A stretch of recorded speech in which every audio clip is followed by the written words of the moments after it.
Back in 2020 in the pandemic-shortened season, Kyle Lewis was the American League Rookie of the Year, and now, less than 4 years later, he's out of baseball entirely. Kyle Lewis looked to be the future of the Seattle Mariners, with Jared Kelenic and Julio Rodriguez manning a three-man outfield that could be one of the best in baseball. However, things haven't panned out both for Kelenic and for Kyle Lewis, and after winning AL Rookie of the Year, Lewis does not have a home in Major League Baseball or affiliated baseball at all. It's a crazy turn of events for someone who was seen to be one of the future stars of a Seattle Mariners franchise that desperately needed someone to come in and make a big difference for them. The Mariners are currently leading the American League West, and after breaking their postseason drought in 2022, they're looking to go ahead and win the division and make a deep run in 2024. The addition of a good Kyle Lewis would be a huge addition to this Mariners team, as they're relying very heavily on their stellar starting rotation and solid bullpen, as they currently rank 27th in runs scored in all of Major League Baseball. Unfortunately, Kyle Lewis is no longer playing in Major League Baseball and probably wouldn't be a big help even if he was on the Mariners roster. In this video, we'll revisit the rise and subsequent fall of Kyle Lewis, and just how after 4 short years, the former Rookie of the Year can already be out of affiliated ball. Before we begin, it'd mean a lot if you can go ahead and subscribe to the channel. It helps me grow and tells me that you like what I make, and will get you more content not only from me, but from awesome other baseball content creators out there as well. Without further ado, let's dive into the short and somewhat memorable career of Kyle Lewis. Kyle Lewis was born in Snellville, Georgia, and was a two-sport athlete, playing both basketball and baseball in high school before committing to Mercer to exclusively pursue baseball. After a solid freshman year, he really broke out as a sophomore for the Mercer Bears, hitting .367, .423, .677 with 17 home runs, en route to a Southern Conference Player of the Year award, and also was the co-winner of the Greg Olson Award with Andrew Benintendi, which is awarded to college baseball's Breakout Player of the Year. He parlayed that into an even better junior year where he hit .395, .535, .731 with 20 home runs and 72 RBIs, becoming a unanimous All-American and the 2016 Golden Spikes Award winner, which is basically the Heisman for college baseball, awarded to the best collegiate baseball player in the nation. After his junior year at Mercer, Lewis became eligible for the MLB draft, and hindsight's obviously 2020, but the 2016 MLB draft was a really bad draft class. In the first 58 picks, there was only one All-Star and Dodgers catcher Will Smith, and a lot of guys just didn't live up to their potential. The Mariners ended up taking Lewis 11th overall after he slid in the draft and became the first-round pick in Mercer baseball history. He definitely slid a little bit. Baseball America had him as the 4th ranked prospect going into the draft, and Pipeline had him 3rd, and the Mariners even said he was their 3rd ranked prospect on their draft board when they ended up taking him in the 1st round. There was a lot of excitement around the Seattle Mariners and their future, and Kyle Lewis best encapsulated that.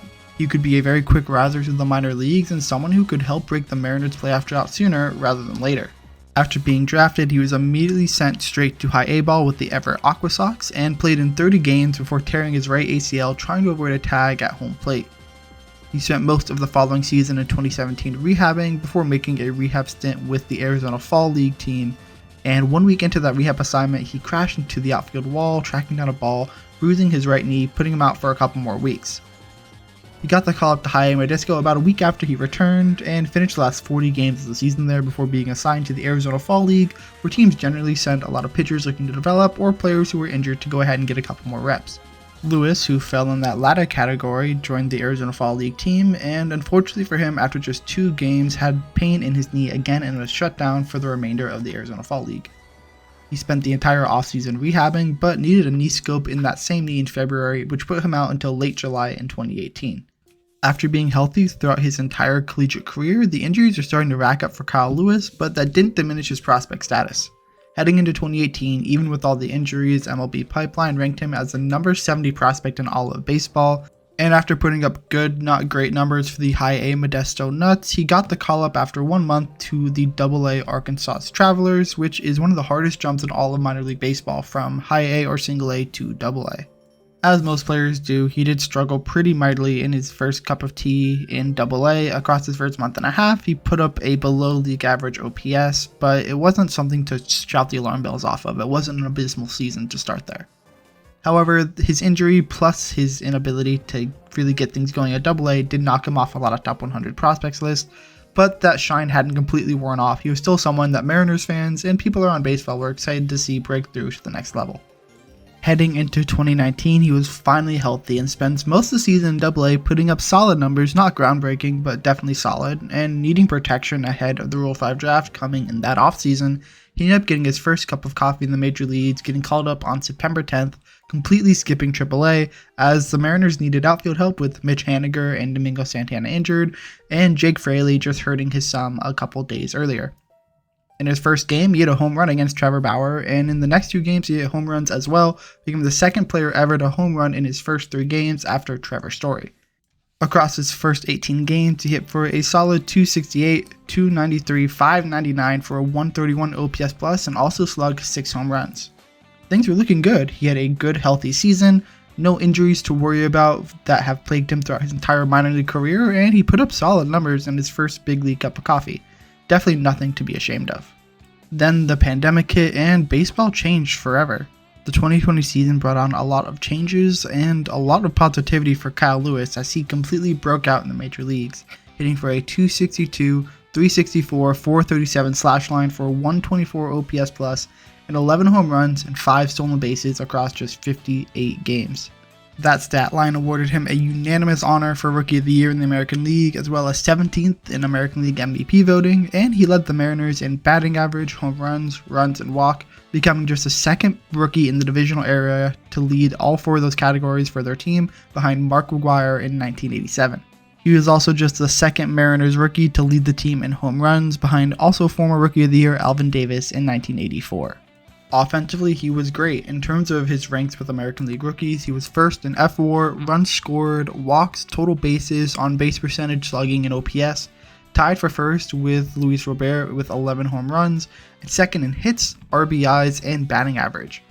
He was dominant in the pandemic-shortened season, and Mariners fans were excited. Things were looking up for them, and it seemed like they might finally be able to break their postseason curse.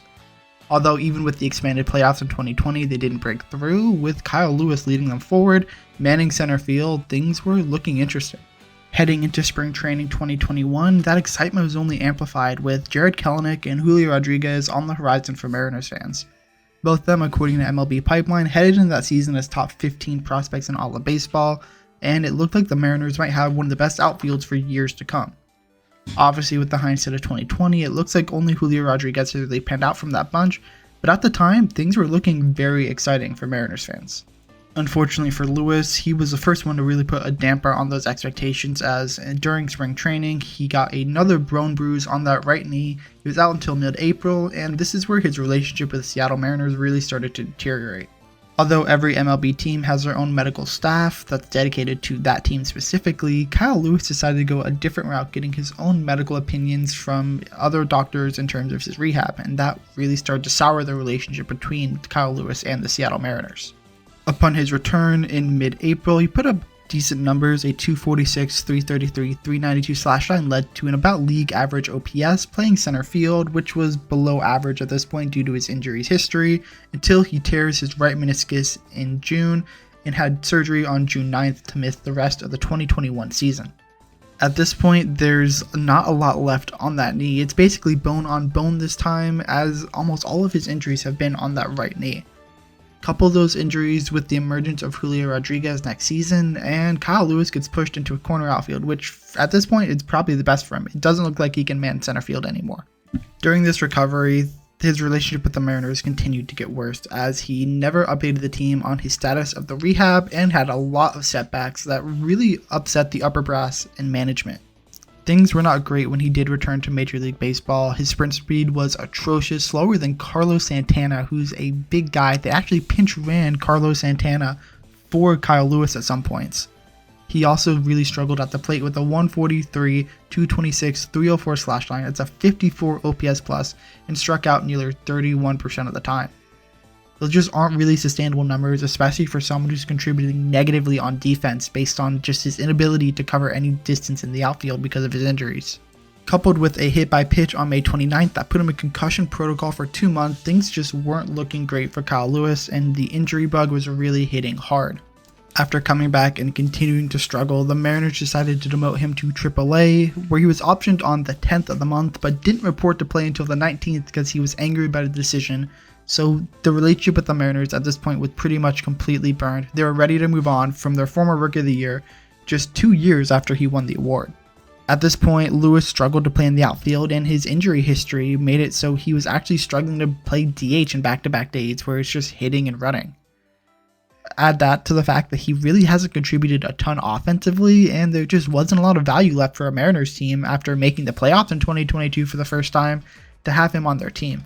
With an abundance of issues both on and off the baseball diamond, Lewis ended up being traded to the Arizona Diamondbacks this offseason for switch-hitting catcher outfielder Cooper Hummel. Hummel had just recently started the transition to catcher, hoping to back up Carson Kelly, but the Diamondbacks didn't like his progression there, so shipped him off to Seattle, where he went 2 for 23 in 10 games with the Mariners in 2023 before being waived, being claimed off waivers by a couple different teams, and now he's currently off the 40-man roster for the Houston Astros, playing for their AAA team, the Sugarland Space Cowboys. Lewis similarly struggled in a small cup of coffee in Arizona in 2023, a 157, 204, 255 slash line, which was a 25 OPS plus, meaning he was 75% worse than the average major league player in 2023, and his strikeout rate was almost 39%. He was not tendered a contract after the 2023 season through arbitration because he had no more minor league options, and he just wasn't able to play the field anymore. Even though he dominated in AAA, he wasn't able to play every day, only playing in 68 games there due to his injuries and just needing to rest. After being non-tendered in November, he's yet to sign a contract either in affiliated ball or independent ball, meaning his career in baseball might be done completely after just a couple short years. After winning the Golden Spikes Award for the best player in college baseball, the American League Rookie of the Year for the best rookie in all of baseball in 2020, Kyle Lewis is already out of baseball, and he didn't even win the award 4 years ago. It's a really sad case of injuries and just mismanagement with your organization that really derailed his career. He was seen to be someone who could potentially play center field long term, and after an injury or two pushed him to the corners, it was seen as fine, but as his right knee injuries really started to pile up, Lewis just wasn't able to go ahead and be an effective outfielder, and after his bat started to diminish as well, you can't have a DH that can't hit. These pile up of injuries, especially on his right knee, really diminish his ability to make an impact on the baseball diamond, and you couple that with his bad relationship with the Mariners, which can only be assumed carried over to the Arizona Diamondbacks as well, is why not a single team has decided to touch a former Rookie of the Year winner just a couple years after he won the award.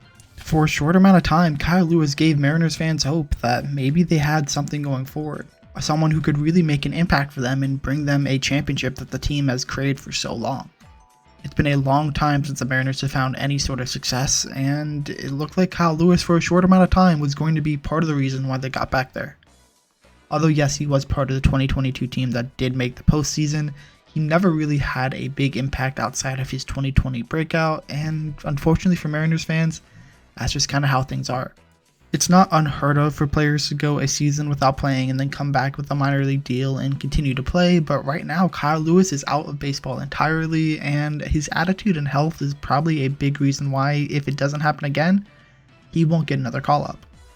There's no doubt he had a ton of potential, but sometimes injuries just derail that potential, and it's a lot easier to deal with a good player who doesn't have a lot of baggage with them against someone who won't listen to your team doctors.